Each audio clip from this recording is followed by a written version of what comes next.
Poprosím pána doktora Minárika. Predsedníctvo, vážené dámy a páni, ja by som chcel poďakovať organizátorom za možnosť vystúpiť na tomto podujatí. Tie prednášky tak úzko spolu súvisia, pretože aj posttraumatická stresová porucha, aj zlý otec, aj zlá matka dokážu veľmi výrazne prispieť k posttraumatickej stresovej poruche a mnohokrát vlastne posttraumatická stresová porucha produkuje aj tú zlú matku po prípade toho zlého otca. Ak sa pozrieme teda nejako do histórie, keďže tu bol aj názov psychotraumatológia, psychosomatika a tak ďalej, patrí sa odcitovať pána Freuda, toho klasika, ktorý vždycky hovorieval, že raz v našom svete, ak ten vývoj pôjde ďalej a ďalej, on si to sám uvedomoval, veľa pojmov, ktoré sú psychologické, v budúcnosti nahradíme pojmami fyziologickými, potažmo fyzikálno-chemickými. Inakšie povedané, to, čo vieme z nejakých opisov, budeme vedieť vysvetliť aj na nejakej nižšej úrovni a pochopiť. Samozrejme, tým nechcem burcovať proti empirickému výskumu. Ak si zoberieme posttraumatickú stresovú poruchu, vieme zo štatistík, je výskyt vo všeobecnej populácie diskutovaný. To je správa z Americkej aliancie, ktorá hovorí, že sa tak rozvinie, že je až klinicky významná, diagnostikovaná u 49% obetí znásilnenia, 17% ľudí, ktorí prežili závažnú automobilovú nehodu, 14% ľudí, ktorí zažili nečakanú stratu člena rodiny. Všeobecný prieskum Kesslera z roku 2006 hovorí, že asi vo všeobecnej populácii je tá celoživotná prevalencia 6,8%, čo je číslo dosť vysoké, keď si uvedomíme, aký je to počet ľudí. Druhý problém je, čo je vlastne tá posttraumatická stresová porucha. Jednak, že tá diagnostika sa menila, jednak aj ten popis. Treba povedať, že psychiatri sa pripravuje diagnostický a štatistický manuál Americkej psychiatrickej spoločnosti, čo je naozaj kniha zákonov pre psychiatriu. Malo to výsť už dávno v minulosti, len sa nikto nevie dohodnúť, čo tam bude. Malo to výsť v máji 2012, je zrejme, že to nestihli. Dneska sa už hovorí o roku 2013, 2014 a krajní pesimisti hovoria, že ak sa dokážu dohodnúť do roku 2015, tak to bude tiež dobre. Ak si zoberieme vzorku 1000 príslušníkov americkej námornej pechoty a armády, ktorí mali tú zlú životnú skúsenosť z Vietnamu, tak štúdia z roku 1990 ukázala, že asi 31 príslušníkov námornej pechoty od doby skončenia aktívnej služby vo Vietname trpelo posttraumatickou stresovou poruchou, takže bola klinicky významná. 15% trpí z nich naďalej, čiže vlastne stále sú sledovaní centrami pre veteránov. Zaujímavé je, že ak sa tie isté dáta analyzovali v roku 2006 na Kolumbijskej univerzite, tak sa ukázalo, že sú o niečo nižšie, že jednoducho časť tých prípadov bola veľmi zle zdokumentovaná a tak ďalej a tak ďalej. Keď sa na ne pozrie Robert McNeely, to je muž, ktorý má spáchať práve tú kapitolu o posttraumatickej stresovej poruche v diagnostickom a štatistickom manuále 5, tak ukázal, že to číslo je veľmi menšie. Treba povedať, že je tá tendencia nájsť nejaké diagnostické kritéria. Samozrejme, posttraumatická stresová porucha je veľmi citlivé téma, nielen z hľadiska psychiatrie, psychológia, starostlivosti o vojnových veteránov, ale samozrejme je to o tom, že časti populácie by sa siahlo na penzie, čo si žiadny politik netrúfne. Treba povedať, že v rámci tohto diagnostického a štatistického manuálu 5 je posttraumatická stresová porucha tým najožehavejším tématom, ktorý do istej miery brzdí vyvinutie. Ak sa pozrieme na všeobecnú genetiku, tak je tam relatívne vysoká vzorka posttraumatická stresová porucha. Na jej vzniku, aby bola klinicky významná diagnostikovaná, sa gény podliehajú asi 38%. Hovorí nám o tom nejaký faktor heritability, to je nejaký konštrukt matematický, ktorý keď je 100%, tak tá choroba je vyslovene daná iba génmi, Downov syndrom, trizómia 21. chromozómu alebo Huntingtonova chorea. Ak je to 0, tak je to iba vplyv okolia. Vidíme, že ten vplyv na posttraumatickú stresovú poruchu je relatívne veľký na úrovni depresie, na úrovni panickej poruchy. Treba povedať, že ak sa vrátime k tej najsmutnejšej časti ľudských dejín, a to k holokaustu, ten výskum obetí a ich detí ukázal, že zrejme sú tie faktory prenosu sú veľmi komplikované. Pretože ak sa študovali matky, ktoré prežili koncentračný tábor a otcovia, u ich potomkov je samozrejme zvýšený výskyt depresie, úzkosti a tak ďalej a tak ďalej. Avšak není rozdiel medzi matkou, ktorá prežila koncentračný tábor a otcom. Jediná výnimka je v posttraumatickej stresovej poruche. Ak to bola matka, ktorá prežila holokaust a mala naozaj diagnostikovanú posttraumatickú stresovú poruchu, tak u 26% jej potomkov sa vyvinie taktiež posttraumatická stresová porucha. Naopak, ak to bol otec, ktorý mal to šťastie, že prežil holokaust a tiež sa vyvinula u neho posttraumatická stresová porucha, ktorá bola diagnostikovaná psychiatrom, len 9,6% potomkov taktiež trpí posttraumatickou stresovou poruchou. To viedlo k záveru ľudí, že naozaj je určite aj vplyv toho okolia. Tí ľudia bohužiaľ si nesú to stigma celý život, ale určite sa to musíme stretnúť aj s nejakým vplyvom genetiky. Ak sa pozrieme na posttraumatickú stresovú poruchu, tak Thomas Insel, čo je riaditeľ Národného inštitútu pre ochranu pre duševné zdravie v Spojených štátoch, povedal, že posttraumatická stresová porucha, zjednodušene povedané, je zakonzervovanie strachu. Je to nejaký strach z nejakej udalosti, ktorý jednoducho sa nevieme zbaviť. Z hľadiska štruktúr mozgu máme tzv. PTSD okruh, kde máme amygdalu, jej úloha pri vzniku strachu, úzkosti netreba hovoriť. Máme tu štruktúry prefrontálneho kortexu, vieme, že tým sa my líšime od iných primátov. To je vlastne štruktúra mozgu, ktorá riadi naše rozhodovanie, vyhodnocovanie faktov a tak ďalej a tak ďalej. A tieto dve štruktúry, zjednodušene povedané, spája ventromediálny prefrontálny kortex. Je zaujímavé, že u ľudí s posttraumatickou stresovou poruchou pozorujeme nízku aktivitu ventromediálneho prefrontálneho kortexu v porovnaní s ľuďmi, ktorí tiež zažili nejakú traumatickú udalosť, či už vojnu, autonehodu a tak ďalej, a posttraumatickou stresovou poruchou netrpia. Čiže zdá sa, že tá kľúčová štruktúra mozgu je práve ventromediálny prefrontálny kortex, ktorý si v úvodzovkách neplní svoje povinnosti. A treba povedať, že naozaj aj štúdie zobrazovacie mozgu potvrdzujú uvedenú skutočnosť, že ľudia, ktorí trpia posttraumatickou stresovou poruchou, je tu užšia kôra mozgová a zaujímavé, že aj Emilia Phelps z New Yorku v svojho času ukázala, že ľudia, kde dochádza k vyhasínaniu strachu v dôsledku učenia, v čase pozorujeme nárast aktivity tejto štruktúry mozgu. To inakšie povedané, nahrávajú tom aj ďalšie štúdie, ktoré ukazujú, že asi 30% ľudí, ktorí trpia posttraumatickou stresovou poruchou, či už sú to vojnové príčiny, násilie, trauma z ťažkej autonehody, prehráva si túto udalosť v podstate a nevie sa jej zbaviť.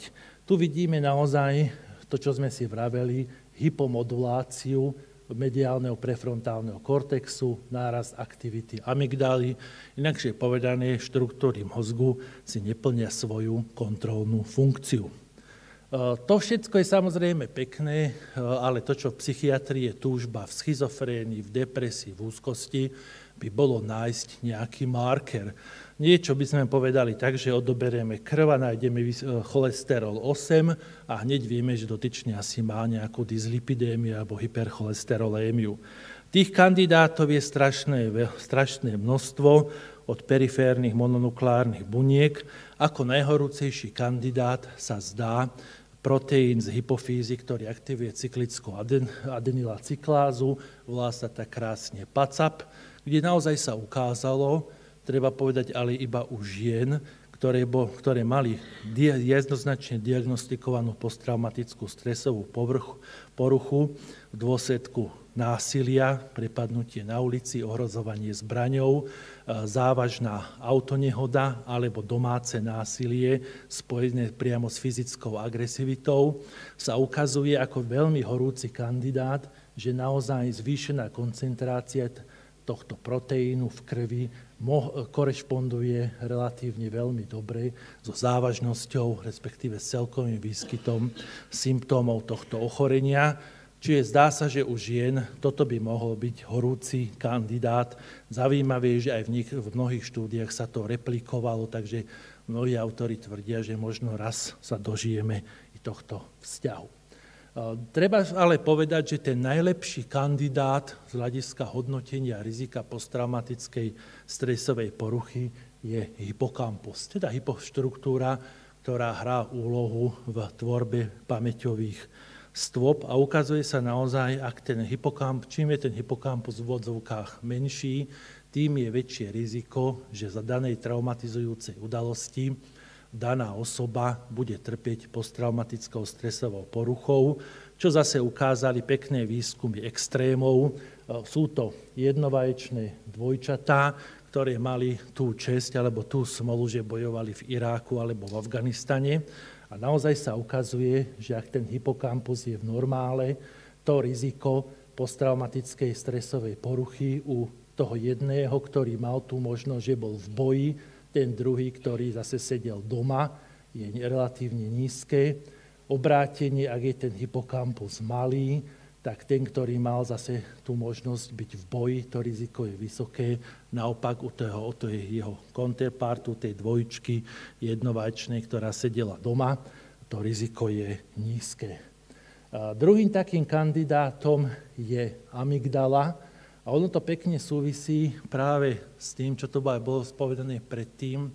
To je výskum z detí z východnej Európy, ktoré boli inštitucionalizované, teda boli v detských domovoch a boli dané na adopciu. Sú to deti z východnej Európy, prevažne z Rumunska, ale aj z Číny. Ak sa urobila taká hranica, že adopcia do 15 mesiacov života, adopcia po 15. mesiaci života, vidíme, že tie deti, ktoré boli adoptované po 15. mesiaci života, ten objem amygdaly sa meral vo veku 9 až 10 rokov, majú tú amygdalu zväčšenú. Tak ako zmenšený hypokampus je riziko posttraumatickej stresovej poruchy, tak naopak zväčšená amygdala je zase taktiež rizikom posttraumatickej stresovej poruchy. Samozrejme, chceli by sme tie zlé spomienky vymazať a spomeňme si na agenta J a agenta K v Muži v čiernom, že máme nejakú tú udalosť, v tomto prípade stretnutie s mimozemšťanmi, blisknú nám do očí, zlá skúsenosť sa nám vymaže a znova život plynie ďalej. Otázky sa teda ukazuje, že naozaj ten prefrontálny kortex je tu jedna cieľová štruktúra, hypokampus by bola druhá. Ak by sme mali nejakú metodiku, či už psychoterapia, farmakoterapia a vedeli by sme zasahovať do týchto štruktúr, je tu istá nádej, že by sme mohli tie nepríjemné alebo tie spúšťacie faktory posttraumatickej stresovej poruchy nejakým spôsobom regulovať. Ukazuje sa, že naozaj aj ďalšie práce, nie je nutné sa s tým zaoberať, že v podstate to vymazávanie tých nepríjemných spomienok je de facto buď na úrovni senzorickej, a zase tu máme pravý dolný čelový závit, alebo je to na úrovni emocionálnej, kde zase máme pravý mediálny čelový závit, či opäť hovoríme o tom prefrontálnom kortexe. Treba ale povedať, že tieto pokusy sú robené na zdravých jedincoch, tými pokusmi myslíte, nemyslíte. U obetí násilia, ktoré majú evidentne diagnostikovanú posttraumatickú stresovú poruchu, bohužiaľ takéto vymazávanie je narušené a niektorí autori dokonca samozrejme s istou nadsázkou tvrdia, že základným tým prejavom posttraumatickej stresovej poruchy, samozrejme je to nadsázka, je práve neschopnosť vymazať z pamäte tieto, by sme povedali, škodlivé spomienky z minulosti. Samozrejme, to, čo z psychológie sa vie, je tu fenomén záklzu. Je to nazvané podľa diela. Vieme dobre, že keď vystrelí, tak cukne. Inakšie povedané, David Weiss z Univerzity Harvardu sa tomu venoval dlhé roky a ukázal, že platí to vo všeobecnosti. Čím chceme zabudnúť, aspoň u niektorých jednotlivcov, ak sa snažíme zabudnúť na traumatické udalosti, naopak začneme na ne mysleť samovolne v úvodzovkách oveľa častejšie. Takže nejaké také tie jednoduché schémy, nemyslíte na to a zabudnite na tú minulosť, čo vás postihla, môžu byť do istej miery kontraproduktívne. Druhou časťou je, že hypokampus, vieme dobre, že to je zase pokus pre krátkosť času, je to o spomienky na nejaké, máte si pamätať nejaké párové obrázky, ktoré sú potom zamotané. Ten človek, ktorý si ich pamätal lepšie, sa mu rozsvietil hypokampus, čiže opäť môžeme povedať, keby sme vedeli niečo vyrobiť s tým hypokampom v nejakom kritickom období, keď sa vytvárajú pamäťové stopy, zrejme by nám to pomohlo k vymazaniu týchto myšlienok. Treba povedať, že sú tu takí dvaja horúci kandidáti a jeden z nich je propranolol. Propranolol poznáme z internej medicíny, neselektívny blokátor, slúži na zníženie, respektíve už kedysi dávno, dnes sú už moderné antihypertenzíva. Pilotné štúdie boli veľmi zaujímavé, ktoré ukázali, že naozaj, ak sa obetiam traumatickej udalosti, hromadnej ťažkej autonehody, havárie lietadla, do 6 hodín podala dávka propranololu. Tie schémy sú rôzne, jedna je 2x po 40 mg, niektoré dokonca idú až na 2x80. Teda sú to tie dávky, ktoré sa v princípe dávali pri liečbe hypertenzie.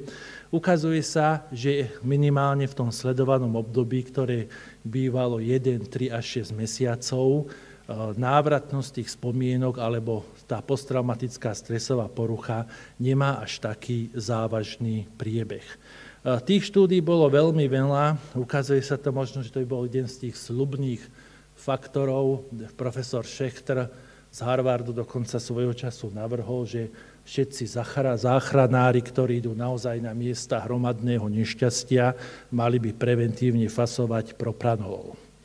Druhým takým kandidátom je kortizol, to je robota zo Švajčiarska z 2008, ktorá taktiež ukazuje, že nízke dávky kortizolu, samozrejme v rámci nejakého okna, 10 mg denne po dobu 1 mesiaca, tiež môžu mať istý benefit a je to do istej miery narušenie týchto traumatizujúcich skúseností.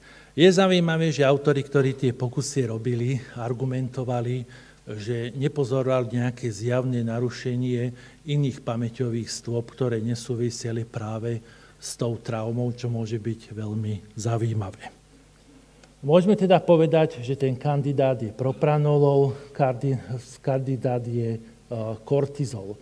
Druhou metódou, v podstate veľmi peknou, je metóda vyhasínania, ktorá vychádza taktiež, bolo to však robené zatiaľ na zdravých jedincov, že máme nejaké konsolidačné okno pamäti.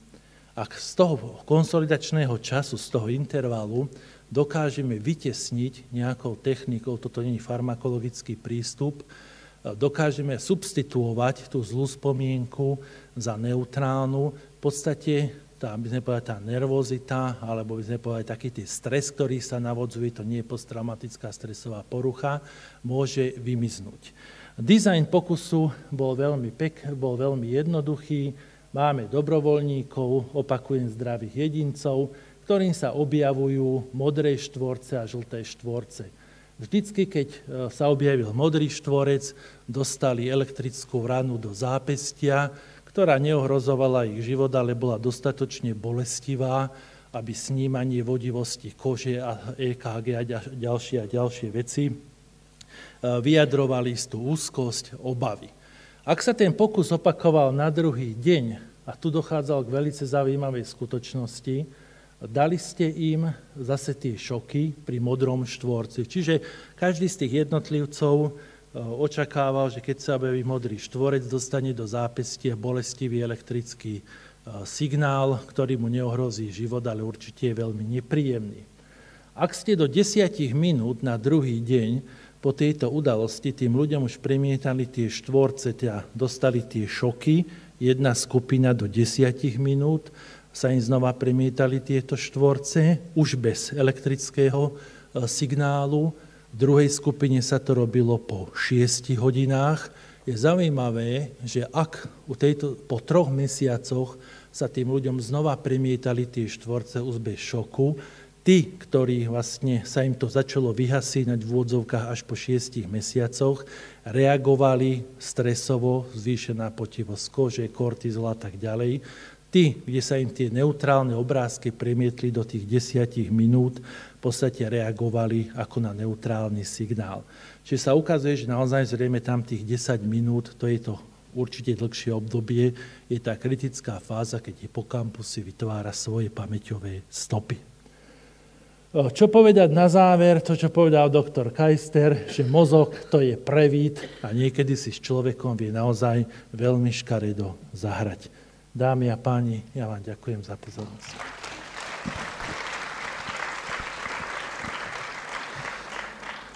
Ďakujeme pekne, Peter, aj za to varovanie pred vlastným mozgom. Nech sa páči. Takže pozor na naše mozgy, nechajme sa nimi zaskočiť, ale otázka by mohla nejaká byť.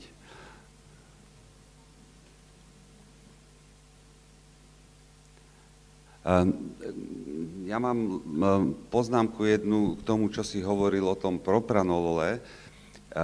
Ja som bol celkom nadšený, keď sa tá správa objavila a aj sme to s Hankou Vojtovou dali do toho prvého vydania tej našej knihy Posttraumatická stresová porucha, ale do druhého vydania sme to už nedali, pretože podľa tých najnovších správ, čo sme si prezerali, keď sme chystali to doplnené vydanie, tak sme sa dočítali, že sa to nepotvrdilo. Čiže nejaké ďalšie nezávislé štúdie to nepotvrdili, takže asi to treba zatiaľ brať s takou opatrnosťou, že asi ten harvardský odborník ešte asi trošku predbehol dobu, treba trocha počkať, ešte sa to asi nedá používať ako že odporúčanie pre prax. Ale čo sa zdá byť dosť, prečo svedčia empirické údaje, je, že benzodiazepíny, ktoré sa veľmi široko používajú u ľudí, ktorí sú traumatizovaní, tak to prvé, čo lekári urobia, tak pichnú tomu pacientovi diazepam, či už intravenózne, alebo muskulárne, alebo ak nemajú po ruke injekcie, tak mu dajú užiť tabletku nejakého benzodiazepínu. Tam sa ukazuje, že je to naozaj kontraproduktívne, že tí ľudia majú väčší výskyt posttraumatických stresových porúch, tí, čo boli medikovaní benzodiazepínom. Ale čakáme ešte na otázku. Ja môžem ešte to boli pilotné štúdie. Treba povedať, že stále sa objavujú práce v tomto smere. Vždycky autori povedia, že je to malá vzorka, ktoré by to chcelo overiť. Pravdepodobne, keď pri tak vysokých podieloch genetiky, vieme to napríklad z hypertenzie, vieme to napríklad z diabetu 2. typu, kde máme vysoký podiel genetiky vo všeobecnosti, zvyčajne nejaký uniformný prístup cez farmakoterapiu neexistuje. Zrejme, ty si odborník, že tá posttraumatická stresová porucha je de facto skupina chorôb. Že nie možno propranolol môže u istej, by som povedal, podmnožiny zabrať, u tých zvyšných sa nemusí chytiť vôbec. Ale určite plne súhlasím, že tie výsledky sú tam rozporuplné. Ešte, čo sa týka tej genetickej predispozície k tej poruche, tak ono vychádza to asi na tých 38% heritabilita, ten konštrukt heritability. To zase ale nie je veľmi veľa oproti napríklad bipolárnym afektívnym poruchám, kde je to nejako okolo medzi 70 a 80%. Takže stále zrejme môžeme brať posttraumatickú stresovú poruchu ako poruchu, ktorá je predovšetkým zážitkovo podmienená. Ale máme rôznu dispozíciu genetickú k tomu, či sa u nás rozvinie alebo nie. A podľa toho, akom sociálnom prostredí žijeme, akú máme emočnú podporu, tak to je tam dosť dôležité, zdá sa tiež. Určite, áno, určite. Áno, nejaká otázka? Ešte, Daniel? Mňa ešte k tomu napadlo, ja som pred 2 rokmi počul takú prednášku, kde psychológ, ktorý pracoval s požiarníkmi, neviem, či to bolo v Španielsku, alebo kde, všimli si takú nejakú zaujímavú vec, že vraj tí, ktorí po zásahu priamo nejakom ťažkom tú noc nespali, ako keby ľahšie sa vysporadúvali s nejakými takými vizuálnymi aj zvukovými vtieravými obrazmi a tiež tam uvažovali nad tým, že či to nemá na svedomí to, že tá spánková deprivácia, alebo teda deficit spánku znemožňoval konsolidovať pamäť, takže ako keby tie zlé obrazy sa horšie zapamätali. Že ako keby tá nespavosť, ktorú niektorí po takom zážitku, že nemôžu spať, ako keby to mohol byť aj taký autosanačný mechanizmus, že nespať priamo po. Ďakujem pekne. Určite má to svoje opodstatnenie, lebo vieme, že v tej 3., 4. fáze ďakujem pekne. Vieme, že v tej 3., 4. fáze non-REM spánku, ten slow wave spánok, naozaj dochádza ku konsolidácii pamäťových stôp. Možno si to pamätáme aj z detstva, keď sme sa zúfalo učili slovička a večer sme ich už nevedeli a ráno sme geniálne ich ovládali, alebo na klavíri sme už večer nevedeli trafiť klavír a ráno sme zahrali. Má to svoje opodstatnenie. Áno. Ďakujem pekne. Môžem sa ešte pýtať, že... Ešte?